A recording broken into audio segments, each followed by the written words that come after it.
भगवते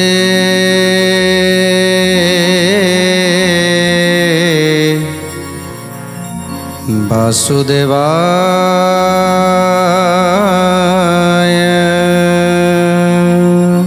जेतेबेले गोपाल पुओ जनक जाई पहुँची गले जे समस्त पाखरु शुणिले जे एठी जड़े गुरु आसी से दीक्षा दौरान तेणु गोपाल बालक जनक चिंता कले दीक्षा कौन ये दीक्षा माने बोधुए ये जो धड़ा सब लुगा पिंधि उत्तरीय सब धड़ा धड़ा उत्तरीय पकई मुंडरे तिलक लगे गलारे तुलसी माल लगे आहा केड़े सुंदर लगुच एमती रूप को सजेवा पाई बोधे ये दीक्षा नियंती। तेणु बालकटी चिंता कला जे मु दीक्षित हेबी गुरु को ठारू दीक्षा ने जेतले तार गाई पल को गोड़े गोड़े नहीं चलीगला ता घर को घरे गोरु गाई मान को ठीक भाव में बांधी बुंदा दे ताकू जहाँ खाद्य पानीय जहाँ दबा कथा दे सारी संध्या बेलू चलीगला मंदिर आड़ को जो गुरुदेव रही से जगह जाई पहुँची गला गोपाल बालक। तेणु गोपाल बालक जाई पहुँची जाइछन्ति एवं कहउछन्ति गुरुदेव को बोइला गोसाई तुबे मोते मंत्र दियो एही ग्राम गोपालर अटे मुई पुओ। जय जय जगन्नाथ जगतर नाथ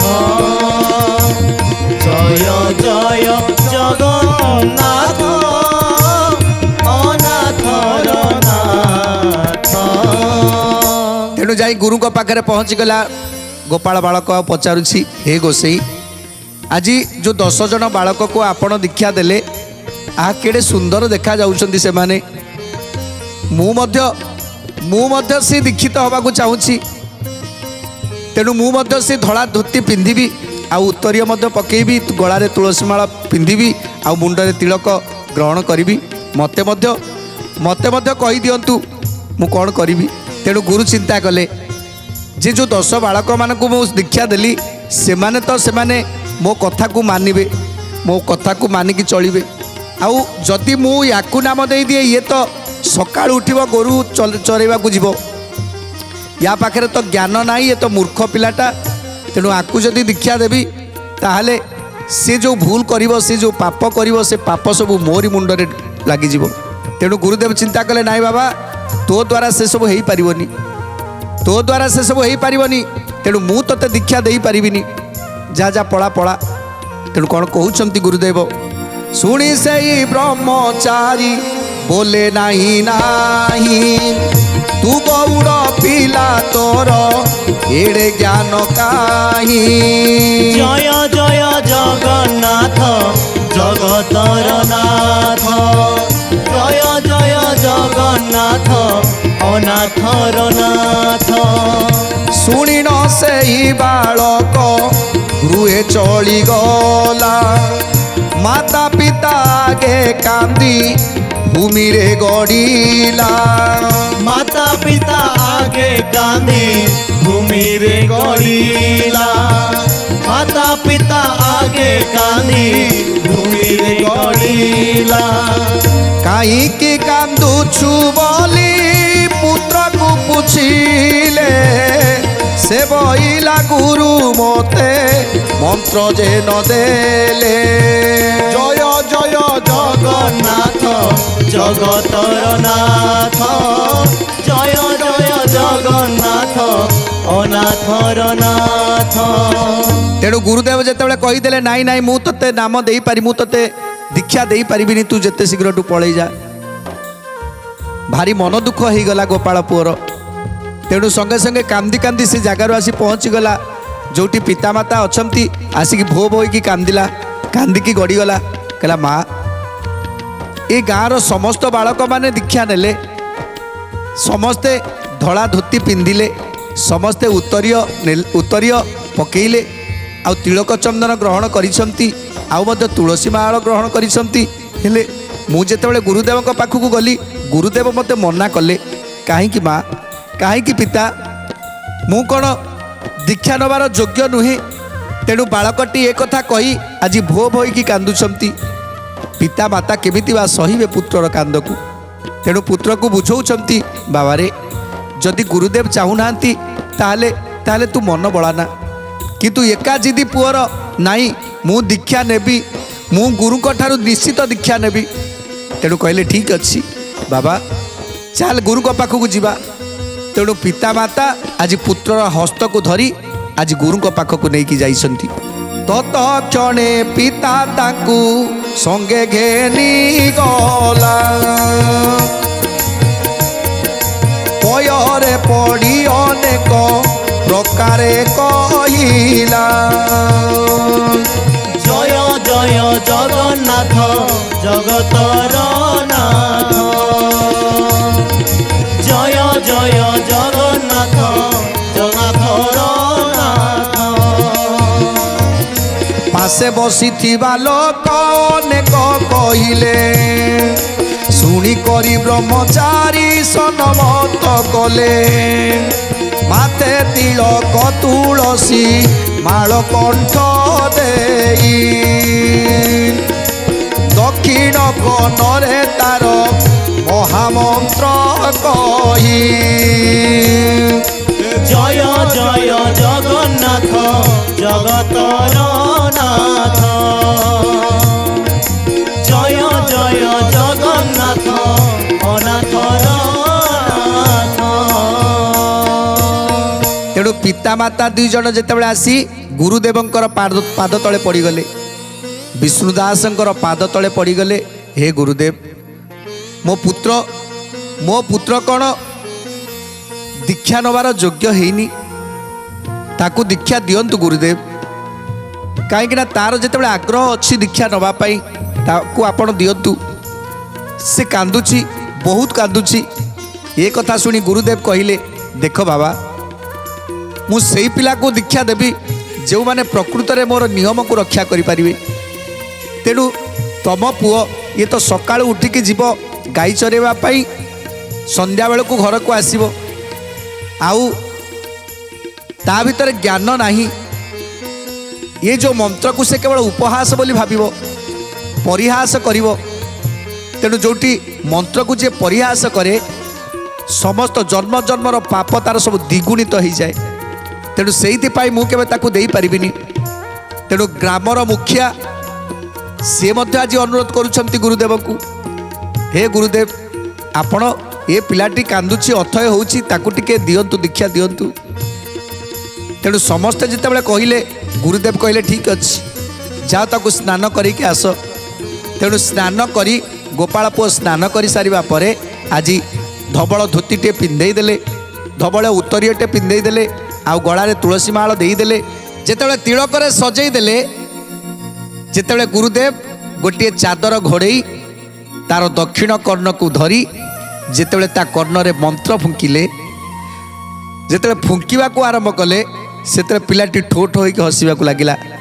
କହିଲା, ଗୁରୁଦେବ ସଲସଲ ଲାଗୁଛି, ଆପଣ ଯେଉଁ ଫୁଙ୍କୁଛନ୍ତି ନା ମୋ ଦେହ ଶୀତେଇ ଉଠୁଛି, ଆପଣ ମୋତେ ଆଉ ଫୁଙ୍କନ୍ତୁନି।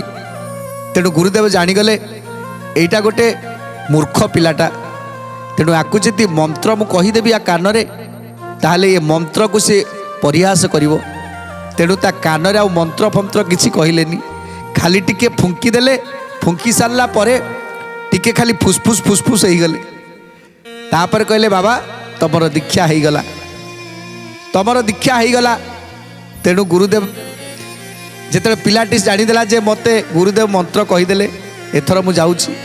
ମାତେ ତିଳକ ତୁଳସୀ ମାଳ କଣ୍ଠ ଦେଇ, ଦକ୍ଷିଣ କନରେ ତାର ମହାମନ୍ତ୍ର କହି, ଜୟ ଜୟ ଜଗନ୍ନାଥ ଜଗତର ନାଥ, ଜୟ ଜୟ ଜଗନ୍ନାଥ ଅନାଥର ନାଥ। ଯେତେବେଳରେ ଶ୍ରବଣ ଫୁଙ୍କିଲେ ତାହାର, ହସିଲା ଗୋପାଳ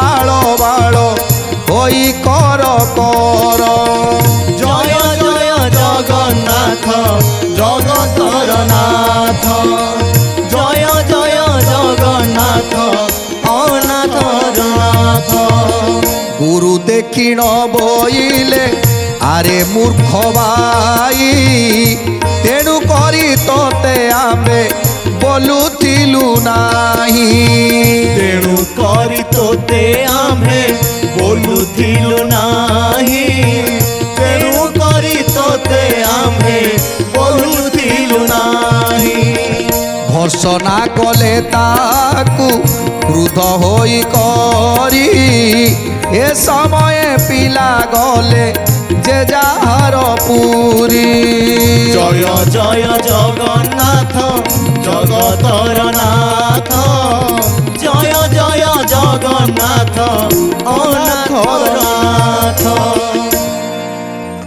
ତେଣୁ ଯେତେବେଳେ ଗୁରୁ ତା କାନରେ ମନ୍ତ୍ର ଫୁଙ୍କିଲେ, ଯେତେବେଳେ ଫୁଙ୍କିବାକୁ ଆରମ୍ଭ କଲେ ସେତେବେଳେ ତାକୁ ବହୁତ ଜୋରେ ସଲସଲ ଲାଗିଲା।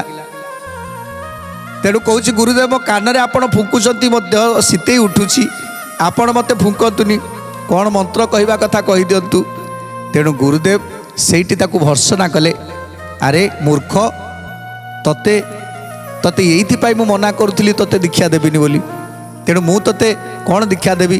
ତେଣୁ କାନରେ ମିଛି ମିଛିକା ଫୁସଫୁସ କରିଦେଲେ, ଆଉ ତାପରେ କହିଲେ ତୋର ମନ୍ତ୍ର ହେଇଗଲା, ତତେ ମୁଁ ଦୀକ୍ଷା ଦେଇଦେଲି, ଏଥର ତୁ ତୋ ଗୃହକୁ ଯା। ସମସ୍ତେ ଜଣ ଜଣ କରି, ପୁତ୍ରମାନେ ଜଣ ଜଣ କରି ସମସ୍ତେ ଚାଲିଗଲେ।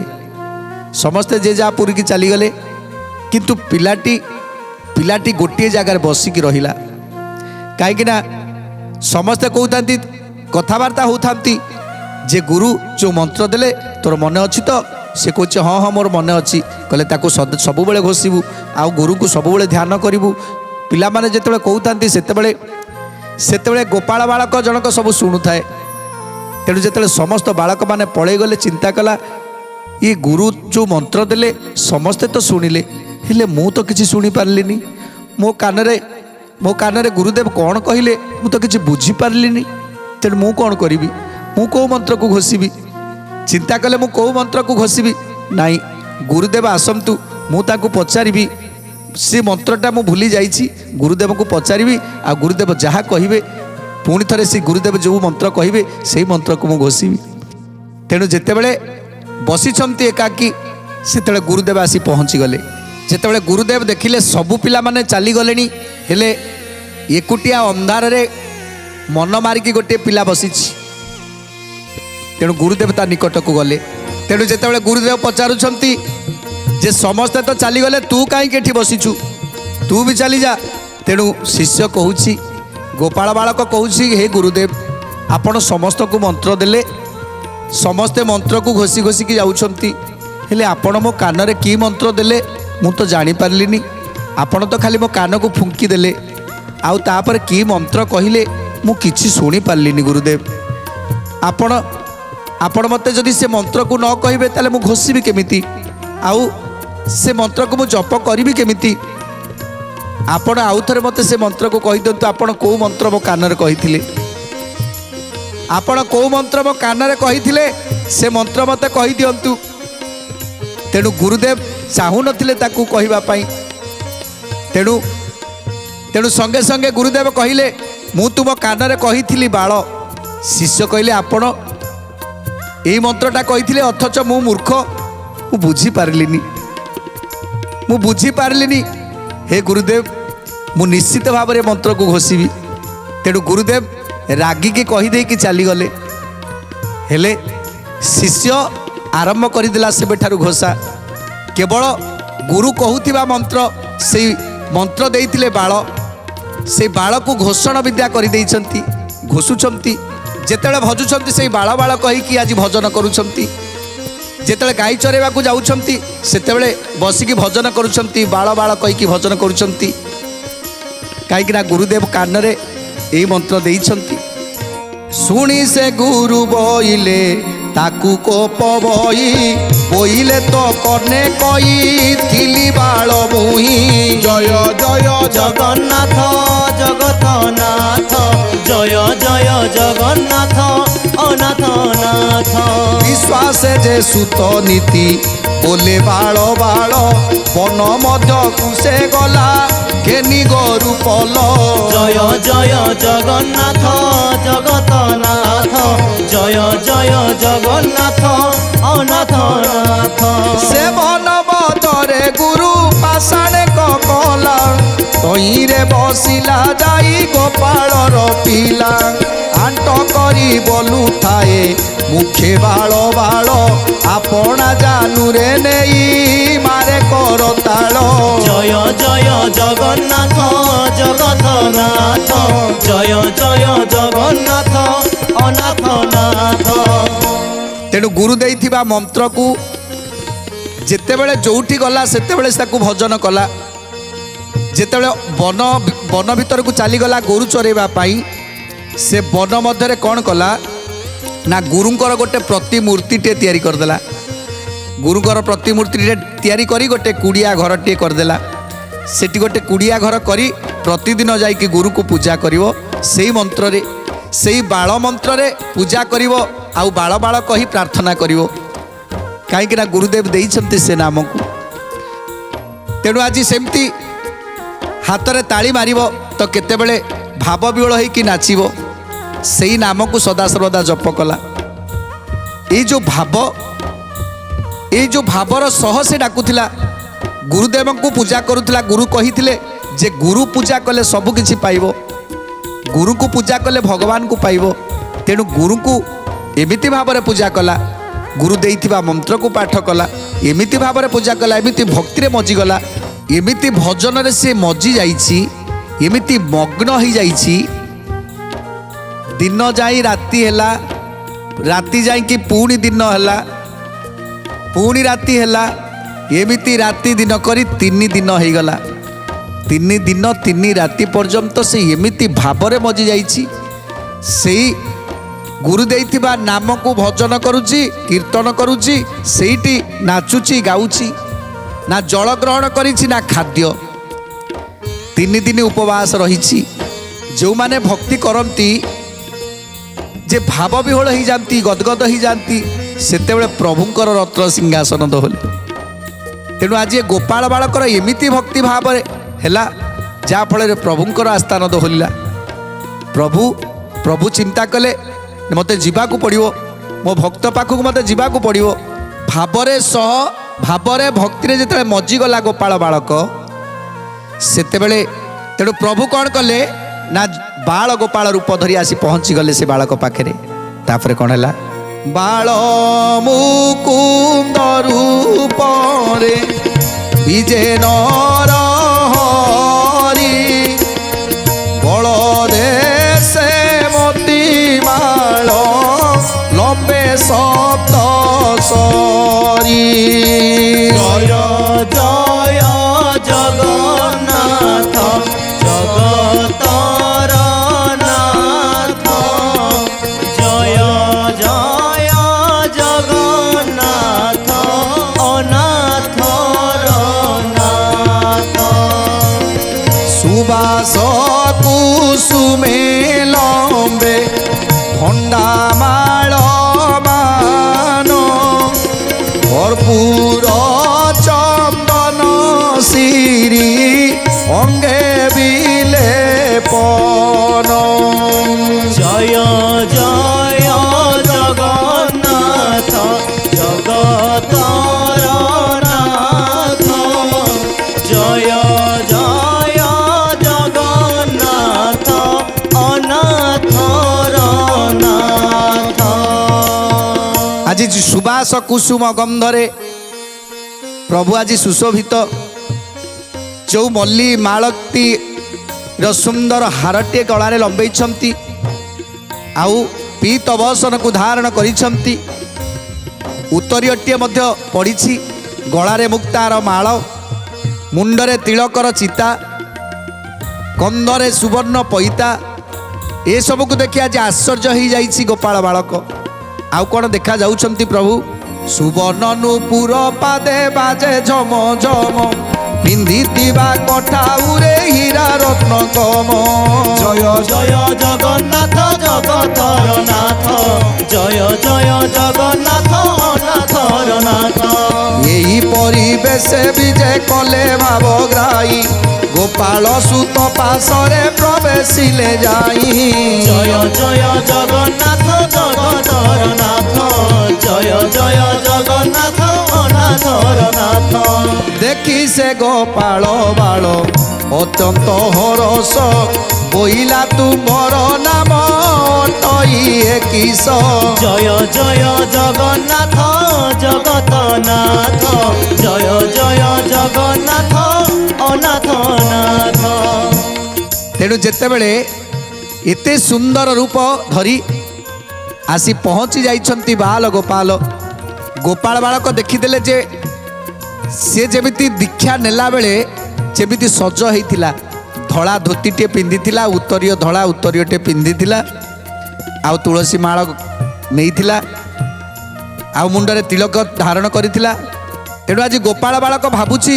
बोधे ये आज गुरु दीक्षा नहीं कि आसीछि ये बोधे गुरु दीक्षा नहीं कि आसीछि तेणु मु जेमिति जंगल को आसीछि भजन करिवा पई से मध्य से भजन करिवा को आसीछि तेणु ताकू देखी बहुत खुशी हो गला गोपाल बालक पचारुछि हे मित्र तुमर घर कौटी आउ तुमे एठिके कहीं आसीच आउ आज बोधे तुमे दीक्षा नेल गुरु मंत्र तुमको देइछंती ना यही गुरु मंत्र को भजन करिवा पाई तमे एठिके चली आसिल ताले ठीक अच्छी भल करिछ प्रतिदिन एठिके आसीबो मु ए जो कुड़ियाटे करिछि ना एठी गुरुंकर मंत्र एठी गुरुदेवंकर मूर्ति मध्य स्थापन करिछि आउ ए गुरुंक पाखे रही आमे दी जण से मंत्र को भजन करिवा तेणु आज गोपाल बालक को कहउछंती प्रभु हाँ मित्र आमे दुई जण मिसिक्री एठी खेलिबा बुलिबा तमे भजन करिवो तमे कीर्तन करिवो आ मु तम साथी रे नाचिबी तमे मध्य मो सहित नाचिबो प्रतिदिन तमे आसीबो ना तेणु कहउछंती हाँ मु निश्चित आसीबी हेले मित्र तम पाई मु आज खाइबा को आनिछि संगात तमे खाई दियो तेणु कहले खाइबा ठीक अच्छी मु 3 दिन है खाई नथिली आज जिते तुम घर खाइबा को आनिच ताले मु निश्चित खाइबी प्रभु आणिकी प्रभु सुस्वादु द्रव्यता को देइछंती भोजन करने आज गोपाल बालक से भोजन करुछंती आ कहउछंती हे मित्र तमे मोर सबुदिन पाई मित्र होइकी रहिबो तमे मते कथा दियो तमे मोर सबुदिन मित्र होइकी रहिबो कौन कहउछंती प्रभु सुंदर कथा जानिबा परवर्ती अध्याय आज तो समय इशारा देलानी आज बाणी विराम दवा टी प्रभुंर नाम संकीर्तन करी आज कार्यक्रम को समाप्त करिबा राधे गोविंद गोविंद भज राधे गोविंद गोविंद भज राधे गोविंद गोविंद भज राधे गोविंद गोविंद भज गोविंद नामटी संसार रे सार गोविंद नामटी संसार रे सार गोविंद